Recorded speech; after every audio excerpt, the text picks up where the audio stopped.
Welcome, everybody. I'm Raphael Chacon, director of the Montana Museum of Art and Culture. It's a pleasure to have all of you here. As with all of our educational program, we always begin by acknowledging those who've gone before us. So particularly the Salish and the Kalispel people, who are the Aboriginal inhabitants of these lands. This series is called In the Know, and it's an opportunity for us to hear from artists directly about works in our permanent collection. Now it is a distinct pleasure to welcome my former colleague and friend Jim Todd to the MMAC. And many of you know Jim Todd, otherwise you probably wouldn't be here. But anyway, Jim Todd is an amazing artist, and let me just tell you a few biographical details, although I'm sure Jim will fill in the gaps.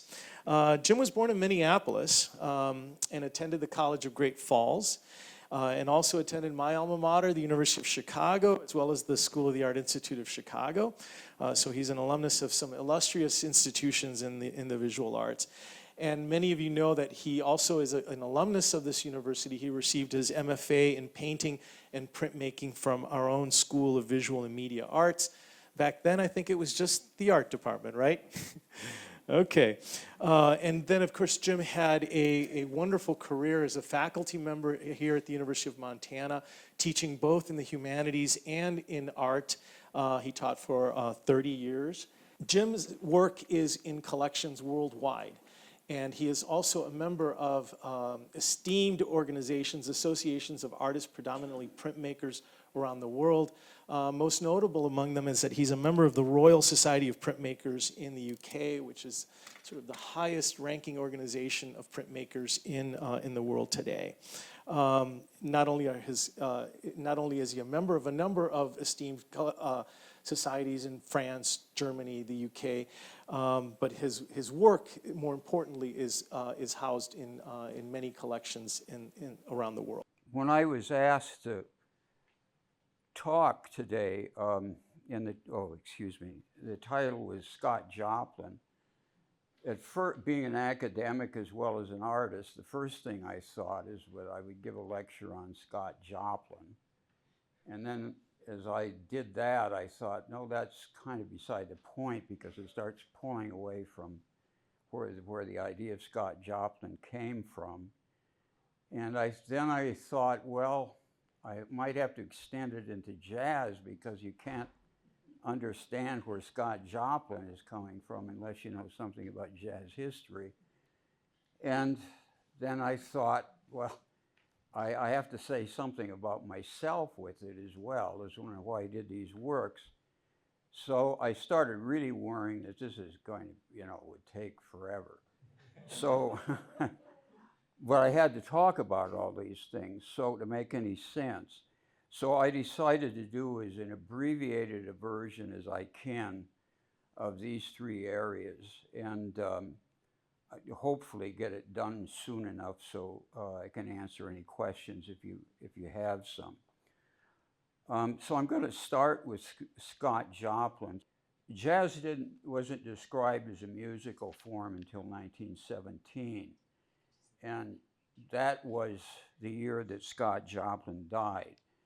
Scott Joplin was a black man who was originally from Texas, and he played what they called ragtime, which is a word that they used for jazz initially. And what it meant was a kind of general description of the rhythm being raggedy. And I think it even, in a way, sort of implied that it was jerky. But it was a rhythm that got developed in the latter part of the 19th century. And all of you are familiar with it because it's the type of piano playing you hear on TV in cowboy saloons.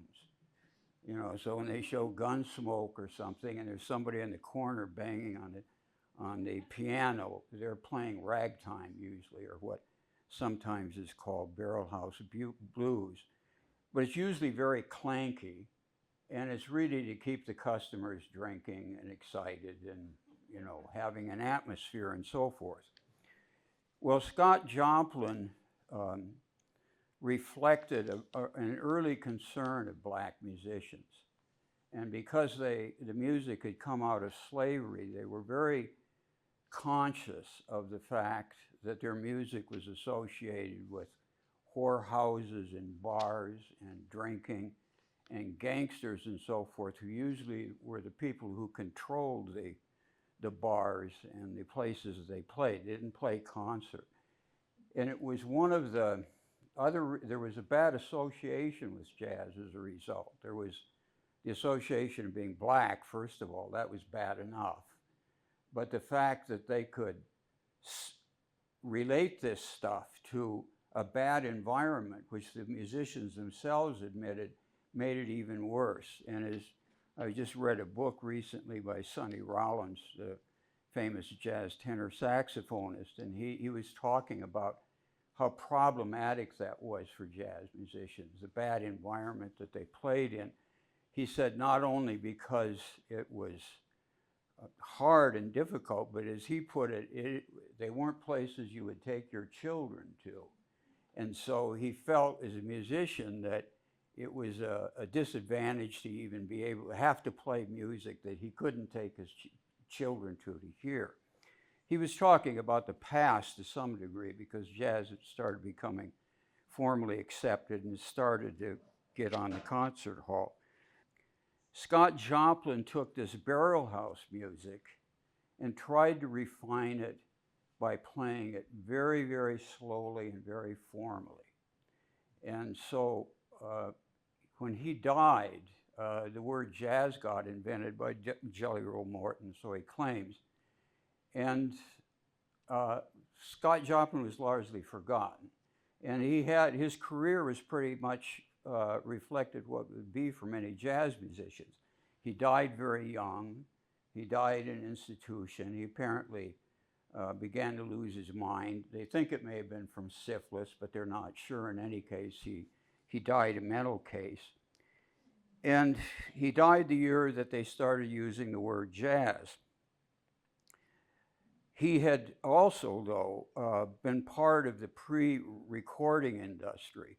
That is, the player piece piano scrolls were made of his work. And so if that hadn't been the case, he probably would have been forgotten a long time ago. But these piano scrolls remained, and so we were able to listen to him. And then, despite the fact that he was forgotten over the decades, there was a revival of interest in him in the late 60s when they made the movie The Sting, because they used Scott Joplin's music as a background for that. So there's a kind of familiarity with the music, not only as early jazz, but as something that is a little bit more than the cowboy saloons. Let me say a little bit about jazz now. That's about all I'll say about Scott Joplin, although I'll mention why I approached him the way I did in the paintings, and these particular paintings right here. Now, I'm simplifying things terribly here, and so people and I'm not a specialist in this area at all. I'm a person who loved jazz and listened to it all my life and so on, but I'm not a specialist in it. So I'll be certain to be making broad simplifications that people who know more about it would take difference with, but I'm going to have to do that anyway to make sense out of things here. Jazz itself, the word probably had some kind of sexual connotation, so that the word was troubling for people who were troubled by the music. They think it was Jelly Roll Morton, or he claimed anyway that he was the first one to use this.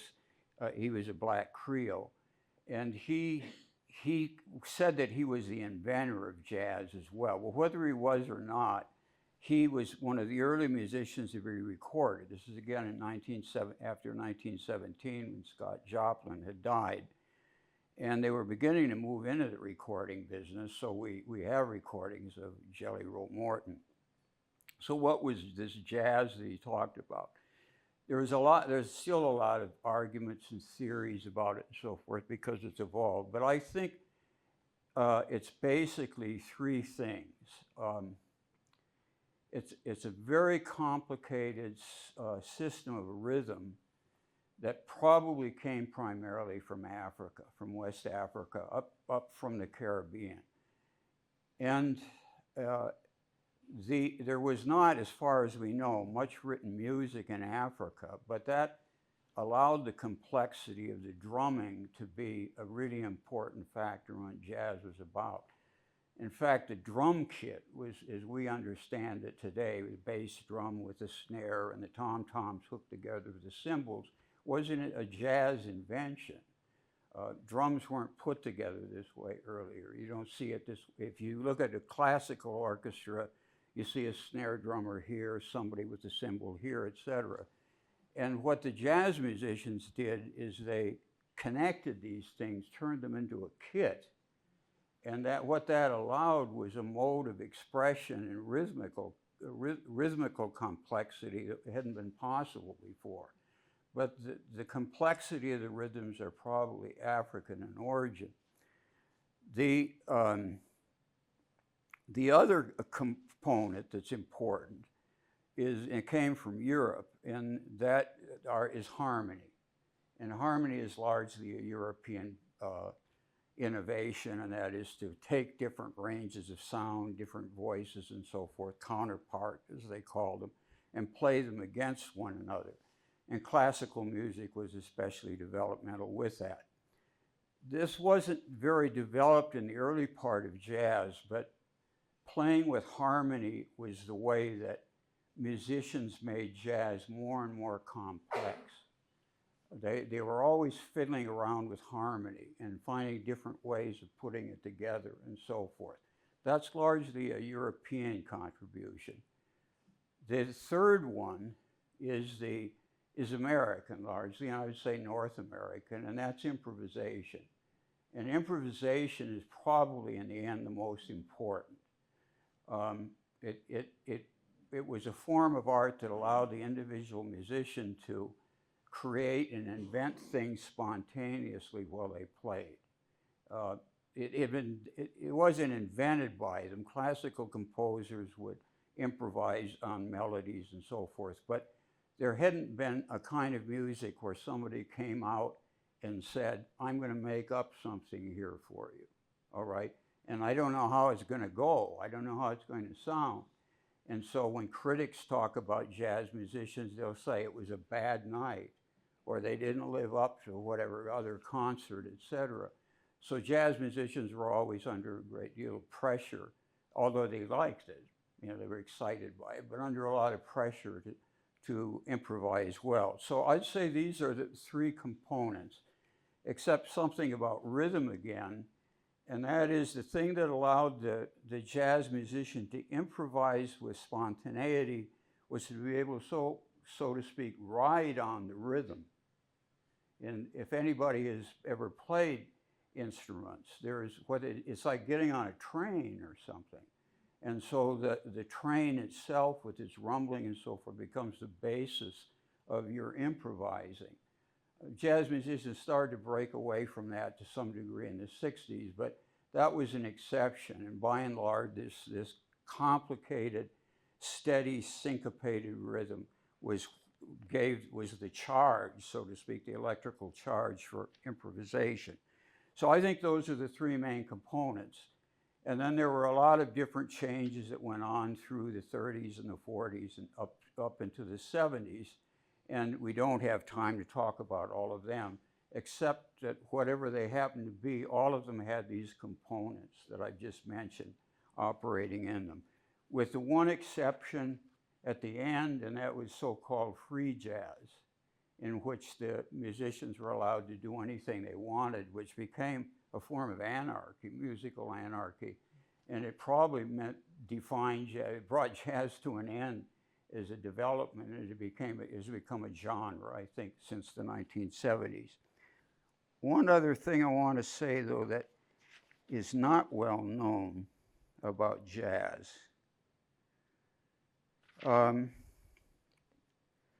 it may have been one of the important social components that brought it together, these elements that I just talked about. First, there were two, jazz seemed to have originated in New Orleans, and critics will argue about that, et cetera, but in general, it seems to have originated there. But there were two type social groups of blacks that contributed to it. And they were the rural, uneducated plantation blacks that were largely Protestant. And there were the Creole blacks in New Orleans who were Catholic and French. And the Creoles identified themselves as much with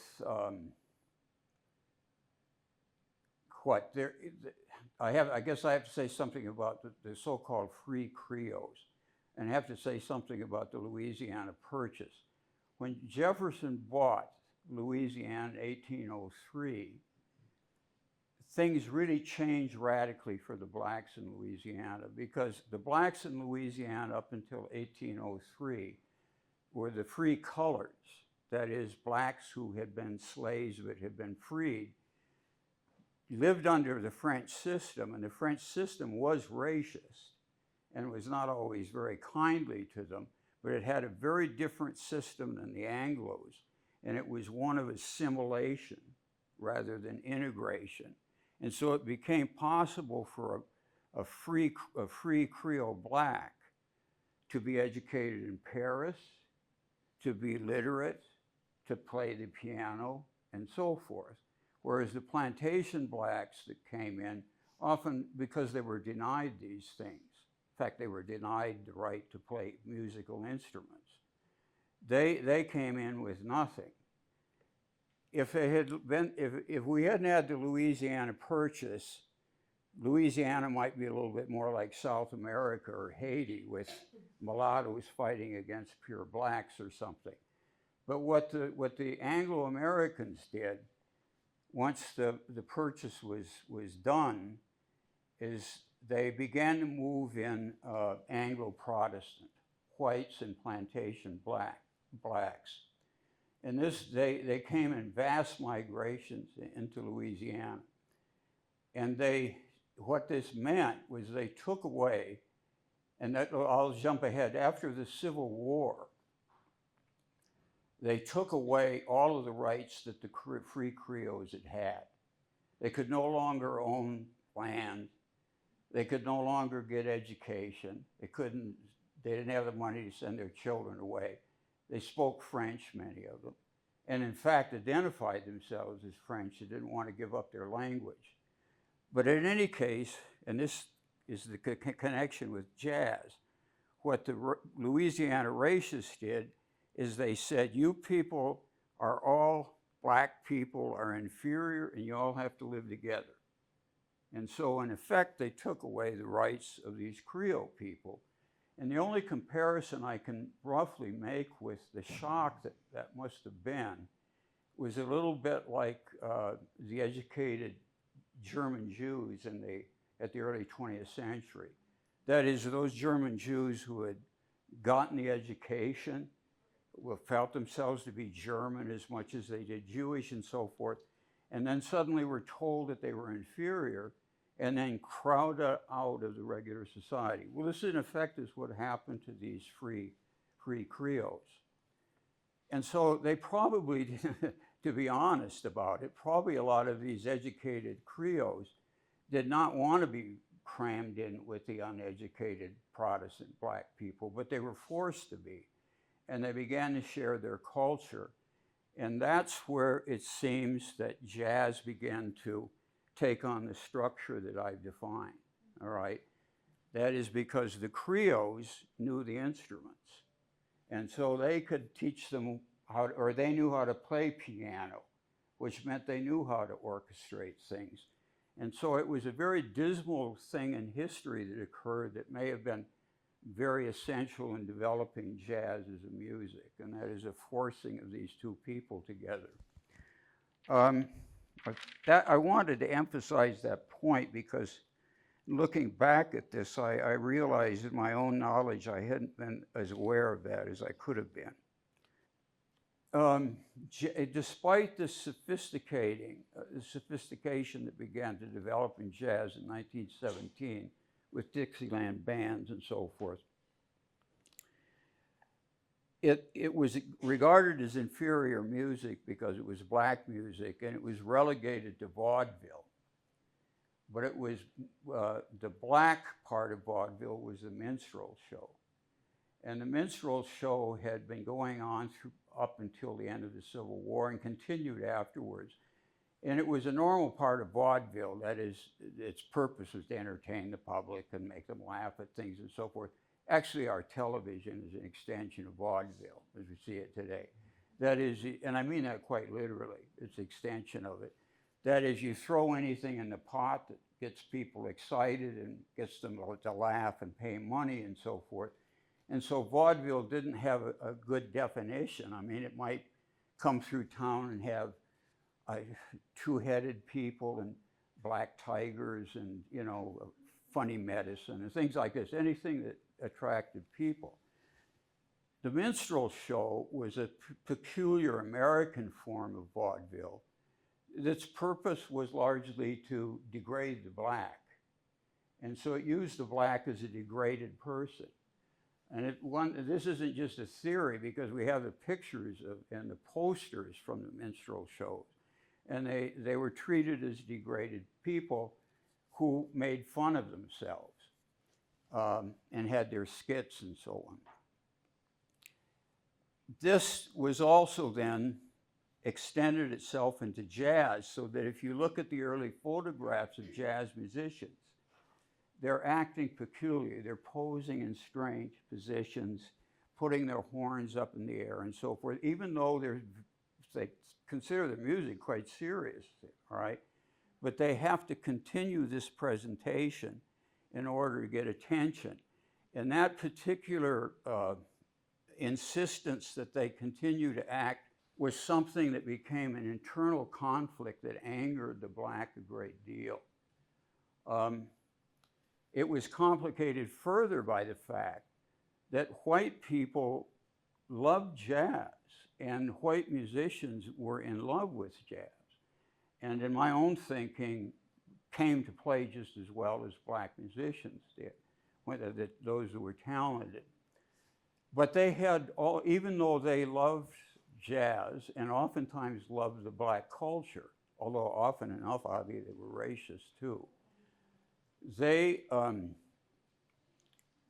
had advantages that the black didn't have.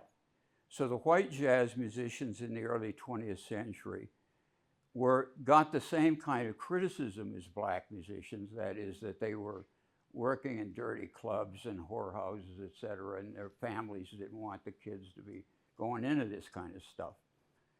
But nonetheless, they had the advantages that the blacks didn't have. And first and foremost, they were segregated from one another.